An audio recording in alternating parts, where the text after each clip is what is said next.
Assalamualaikum warahmatullahi wabarakatuh. Perkenalkan, nama saya Agustina dengan NIM 240104001. Di sini saya akan menjelaskan mekanisme persalinan. Nah, yang pertama itu yaitu ada engagement, di mana bipariental tertekan oleh pintu atas panggul, di mana sutura sagittalis sejajar dengan simfisis dan promotorium.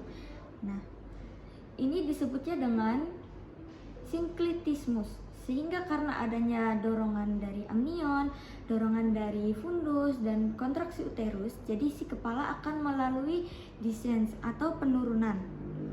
Nah, yang pertama di sini akan terjadinya sinklitismus anterior. Nah, begini, di mana sutura sagittalis mendekati promotorium, lalu si kepala akan semakin turun karena adanya kontraksi.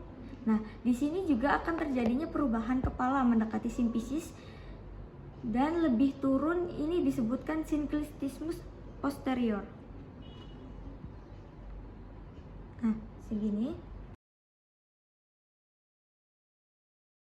Lalu selanjutnya kepala akan mengalami fleksi, di mana dagu mendekati dada. Dengan semakin majunya persalinan, maka dagu akan lebih mendekati dada, sehingga yang awalnya fronto-occipitalis ini akan berubah menjadi sub-occipito-bregmaticus. Seperti ini.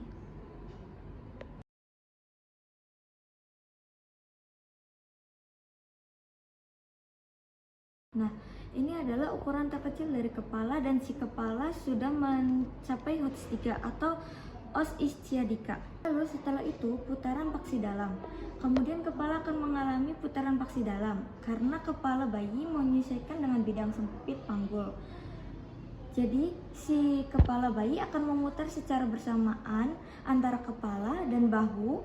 Jadi putaran kepala bayi yang pertama ada 45 derajat, biasanya ke arah anterior atau ke arah simfisis. Jadi seperti ini.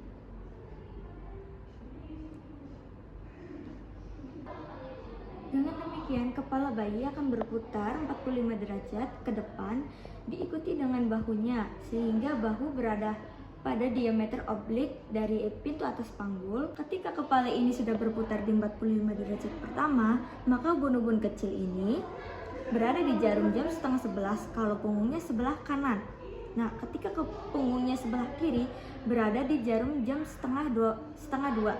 Berarti ini sudah putar paksi dalam yang pertama.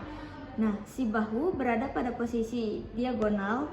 Ketika kepala masuk putar paksi dalam yang pertama, si bahu akan ikut turun ke dalam panggul. Nah, seperti ini. Jadi ubun-ubun kecilnya sejajar dengan simfisis.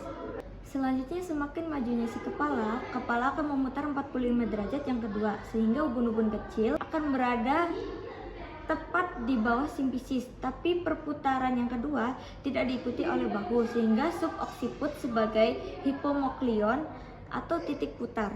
Setelah putar paksi dalam, kepala akan mengalami ekstensi, yaitu dagu menjauhi dada. Seperti ini. Ekstensi terjadi karena adanya dua dorongan berlawanan. Yang pertama dorongan dari kontraksi uterus dan tahanan dari koksigis, sehingga menyebabkan kepala ekstensi. Nah, ketika ada mengejan dari ibu, maka lahirlah bayi dari ubun-ubun kecil, ubun-ubun besar, dahi, mata, hidung, dan dagu. Nah, selanjutnya setelah ekstensi, maka kepala bayi akan menyesuaikan diri dengan punggungnya. Itulah yang disebut dengan rotasi luar. Nah, posisinya seperti ini. Tangan kita seperti ini. Selanjutnya ekspulsi, maka bayi akan melakukan ekspulsi, di mana bayi akan keluar sesuai rongga panggul, di mana akan keluar bahu depan dan disusul bahu belakang, lalu lahirnya seluruhnya badan seutuhnya. Baik, sekian penjelasan dari saya. Kurang lebihnya mohon maaf. Assalamualaikum warahmatullahi wabarakatuh.